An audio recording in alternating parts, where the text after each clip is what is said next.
nami. Ďaká. Ďakujem. Samozrejme ostatný váš prievod. Ďakujem veľmi pekne. Pekne ste si vybrali, je to naozaj i kopce nad nami, i nížina pod nami. Áno. Nad nami. Nad nami. Budete mať možnosť to vidieť. Pozývame vás samozrejme pozrieť sa na to, na tú tvrdú prácu tých, čo to uznali, že kedy tak 3-4 roky nazad. Jedna diera len taká. No to je toho jedného. A vinohrady sú pekne otvorené.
Každý musí nájsť jedno miestečko.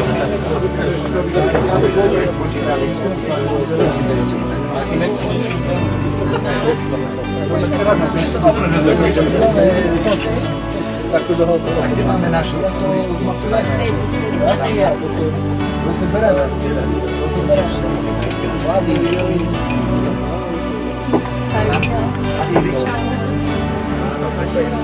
Tako i sa zrývala, ešte sme na nízko prišli.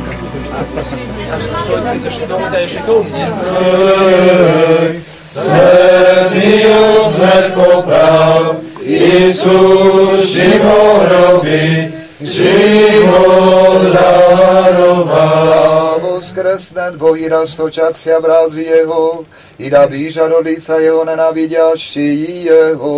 Kristus voskresne iz mŕtvych, svätý osvet poprav, Isus živorobi, život daroval. Jeden jeho, že sotvorí Hospod, vozradujem sia, i vozveselím sia voň. Kristus voskresne iz mŕtvych, svätý osvet poprav, Isus živorobi, život daroval. Sláva Otcu i Synu i Sviatomu Duchu, i nyní prisno i vo víka víkov. Amen. Kristus voskresne iz mŕtvych, svätý osvet poprav,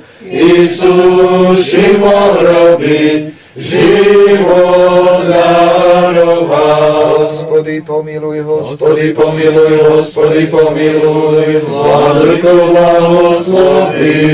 Bože, blahosloví a stej pitie rabom Tvojim, jako si a si v sehraní prísno, i vo vík víkov. Amen. Ispoje ti despota. Kristus voskrese. Poistinu voskrese.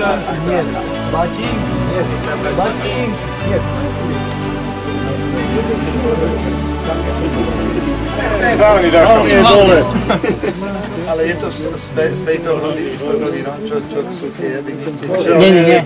Na poli kupovali mušt a na poli sme oberali hrozno v Tokaji, áno, ale vykvasilo už tu. No, takže je to tu. Od hrozno sme sem prinesli, tu sa spracovalo tak, ako bolo treba, tu sa púšťalo do súdu, tu to vykvasilo.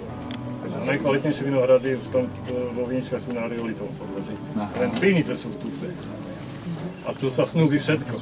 Dokonca sme tu našli horniny, kde je prerastený tuf spolu s riolitom. To je to najlepšie, čo môže byť. A tu od rána do večera je tu južný svah a od rána do večera tu svieti slnko. Takže tu je 2000 hodín slnečného svitu ročne. Takže aj keď je tu o niekoľko dní studenčie oproti Tokaju, ale vinohradí to ten slnečný svit. Tak už viem, že rabiaš sa nám z tohoto nového vinohradu. To je jediný kopec Kuznica, kde vyrastie hrozno na dobré víno. Akože hrozno vyrastie hocikde, ale nie na víno.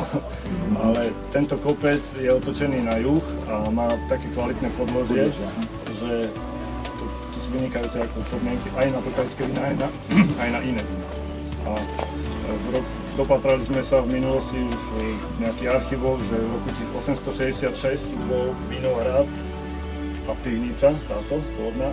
Bol tu vinohrad, ktorý vlastnila rodina Večejí. Oni bývali v Slivníku v Kaštieli a bola to zámožná rodina. Oni vlastnili z polvýchodného Slovenska. A táto vetva Slivnícka pravdepodobne pochádza z Hajnačky, od Lučenca. Ale oni mali, myslím, že aj Michalovský kaštiel a ale tu už ďalšia iná vetva. Ale ako ten Večejovský klán bol založený vlastne v rozsiaľnej majetku po celom Slovensku. Ale potom my predpokladáme, že zanikla buď pri sedliackých nepokojoch, alebo následkom filoxery. Filoxera to je choroba viniča, ktorá zničila pol európskych vinohradov kedysi na druhej polovici 19. storočia. A zbúrali aj vyklčovali, alebo zničili aj vinicu, aj pivnicu zbúrali, kde potom už nebolo nič. Všetko to tu zasypali, tu boli len kriky. Potom v 60. rokoch jednotné rolnícke družstvo v Kuzmiciach a na základe svedectiev starých ľudí našli tu aj pivnicu. Sme tu štyria. My si hovoríme horkári, ale to je len také akože málo. Tak sa tešíme z toho. A vyčistili sme aj tú východnú vetvu. Keď sme kopali pivnicu, tak sme čistili tú našu, tak sme našli aj ten pôvodný vchod, tam je pôvodné múrivo a na pôvodnom múrive sme urobili tento vchod, kde bol kedysi aj za Večejovcov. A ona má dve vetvy. Jedna je tá východná, tá pôvodne družstevná, druhá je tá, kde sa ešte pôjdeme pozrieť. To je severná vetva, ktorá údajne ide až na Slanský hrad. Nech sa páči, Naľovajte víno, ktorý. Môžem naozaj popriať, že by ste naozaj ten pekný priestor ešte viac teda zušľachtili a ponúkli aj druhým možnosť sa pokohnať z tej krásy, lebo fakt je tu taký naozaj, máte les nad sebou, máte pod sebou nížino a máte okolo seba.